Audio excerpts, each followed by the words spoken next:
नमस्कार, आप देख रहे हैं आज तक। आपके साथ मैं हूं सईद अंसारी। स्वागत है आपका दुनिया आज तक में।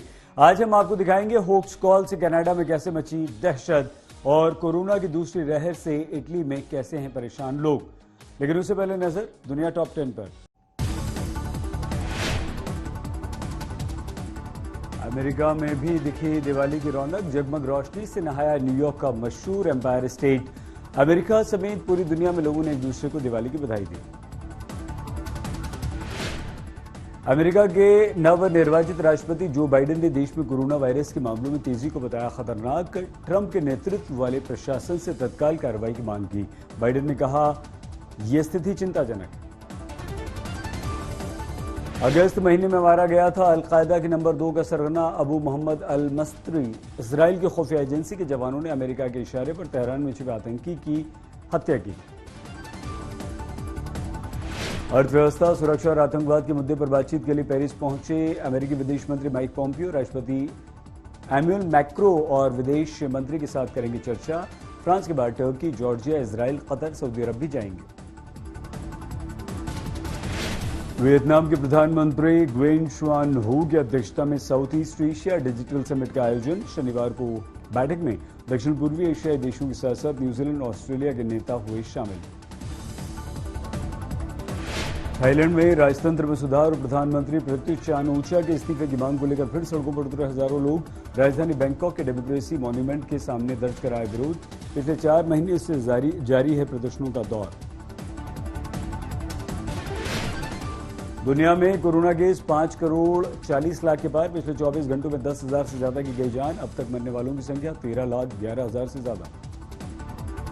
करीब एक हफ्ते बाद चीन में नए संक्रमितों का आंकड़ा हुआ दहाई के बाद। शुक्रवार को चीन में कोरोना के नए मामले आए सामने। पूरी दुनिया में दूसरी लहर।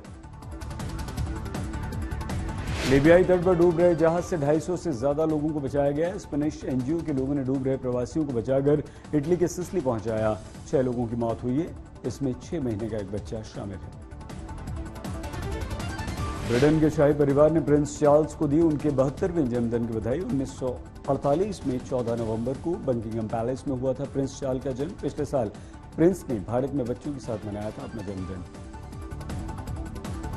कनाडा की क्यूबेक पुलिस की मुश्किलें उस समय बढ़ गईं जब एक फेक कॉल के बाद पुलिस ने एक इमारत को अपने कब्जे में ले लिया। पूरी इमारत को चारों तरफ से घेरकर बिल्डिंग में मौजूद लोगों को सुरक्षित बाहर निकाला गया।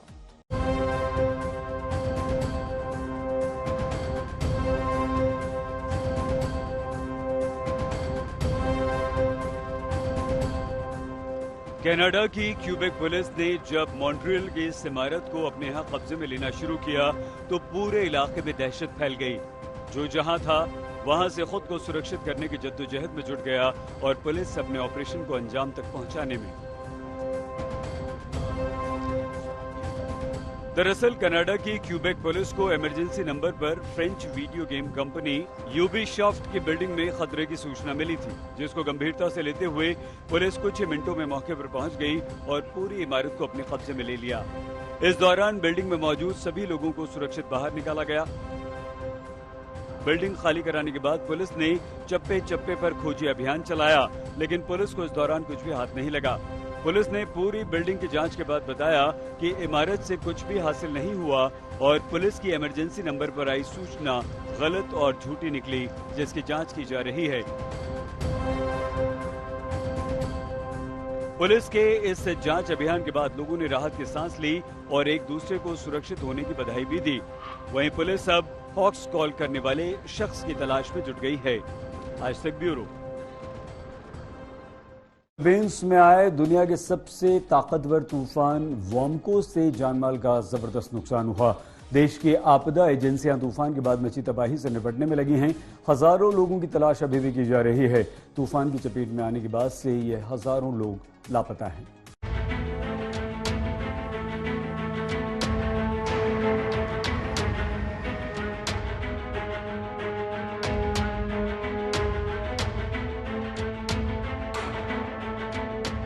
फिलीपींस में वाम्को तूफान ने किस कदर तबाही मचाई है, उसकी बानगी ये तस्वीरें खुद ब खुद कर रही हैं। जहां तक आपकी नजरें जाएंगी, आपको बर्बादी ही बर्बादी नजर आएगी। हजारों घर पानी में डूब गए हैं। सड़कें कहाँ थीं, इसका पता ही नहीं चल रहा है और इस तबाही में बर्बाद हुए लोग मदद की आस लगाए बैठे हुए हैं। फिलीपींस की इमरजेंसी टीम लोगों को बचाने में जुटी हुई है, लेकिन बिगड़ते मौसम की वजह से राहत बचाव के काम में बाधा भी आ रहा है। बताया जा रहा है कि अभी तक हजारों लोग ऐसे हैं जिनका कुछ भी पता नहीं चल पा रहा है।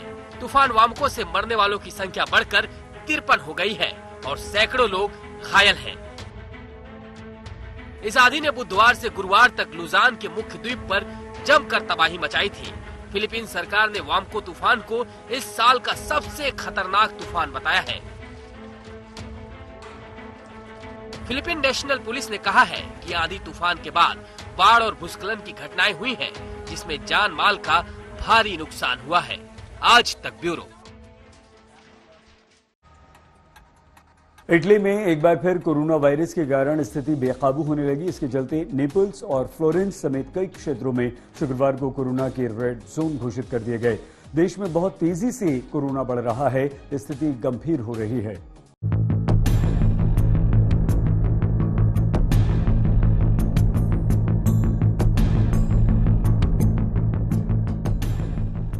यूरोप के बाकी देशों की तरह इटली भी कोरोना वायरस की दूसरी लहर की चपेट में है। कोरोना से संक्रमित लोगों के आंकड़ों में यहां हर दिन रिकॉर्ड बढ़ोतरी हो रही है और सरकार कोरोना के सामने लाचार सी नजर आ रही है। शुक्रवार को इटली में करीब 41,000 नए कोरोना संक्रमितों की पहचान हुई, जो अब तक की सबसे बड़ी संख्या है। इसके साथ ही इटली में कुल संक्रमितों की संख्या बढ़कर 11 लाख से भी ज्यादा हो गई, जबकि अब तक 44,000 से ज्यादा लोग इटली में कोरोना से अपनी जान गंवा चुके हैं। संक्रमण के बढ़ते नए मामलों को सरकार काफी गंभीरता से ले रही है। सरकार ने कुछ इलाकों को हाई रिस्क जोन में डाल दिया, जिसमें नेपल्स और फ्लोरेंस समेत कई और क्षेत्र भी शामिल हैं। देश में बहुत तेजी से संक्रमण बढ़ने के कारण स्थिति काफी गंभीर होने लगी और अस्पताल मरीजों से भरने लगे। पूरा इटली पहले से ही लॉकडाउन में है और देश के अलग अलग हिस्सों को कोरोना संक्रमण के मामलों के हिसाब से 3 जोन में बांट दिया गया। सबसे हाई रिस्क वाले एरिया को रेड जोन में रखा गया। सख्त प्रतिबंधों के बावजूद इटली में वायरस के नए मरीजों में कमी नहीं हो रही, जिसके कारण आम लोगों के साथ साथ सरकार की भी चिंता काफी बढ़ गई है। आज तक ब्यूरो। स्पेन में कोरोना की दूसरी लहर के बीच सरकार ने कोरोना की रोकथाम के लिए कई सारे प्रतिबंध लगाने शुरू कर दिए। इस पर लोग गुस्से में हैं। लोगों का कहना है कि सरकार जानबूझकर लोगों की आजादी छीन रही है।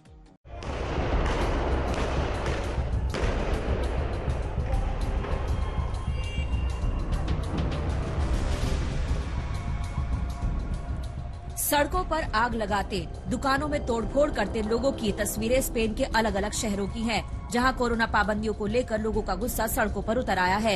लोगों ने कई जगहों पर आग लगा दी, साथ ही दुकानों में लूटपाट भी की है। स्पेन में कोरोना महामारी को काबू में करने के लिए कई इलाकों में दोबारा लॉकडाउन लगाया गया है। साथ ही स्कूल, कॉलेज से लेकर रेस्टोरेंट और सिनेमा हॉल को बंद कर दिया गया है। यूरोप के ज्यादातर शहरों में कोरोना महामारी की वापसी के बाद हालात बिगड़ते जा रहे हैं। बेकाबू होते कोरोना महामारी को काबू में करने के लिए यहाँ की सरकारें लॉकडाउन को लेकर कोरोना से जुड़े प्रतिबंधों को और कड़ा करती जा रही है। वहीं इन प्रतिबंधों को यहाँ बड़े पैमाने पर विरोध किया जा रहा है। दरअसल स्पेन के कैटेलोनिया क्षेत्र में कोरोना महामारी की दोबारा वापसी हुई है। यहाँ हर दिन हजारों नए लोग कोरोना की चपेट में आते जा रहे हैं। ऐसे में यहाँ की सरकार ने कोरोना से जुड़े प्रतिबंधों को दोबारा लागू कर दिया है। साथ ही कई इलाकों में लॉकडाउन लागू किया गया है। ब्यूरो रिपोर्ट, आज तक।